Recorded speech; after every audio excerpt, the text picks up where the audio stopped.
last election 2025 nakaraang Mayo 12 na resulta na bakit mananalo si Bam Aquino at Kiko Pangilinan, mawalang kwenta, di ba?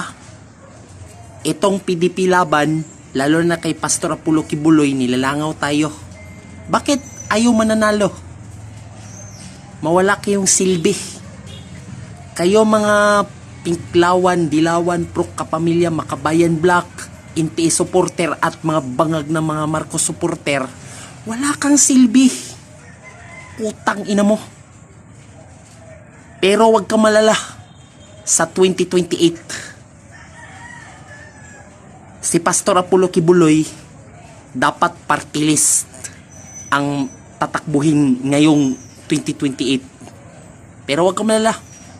Babawi tayo para ibagsak ang mga Pinklawan, Dilawan, Pro Kapamilya.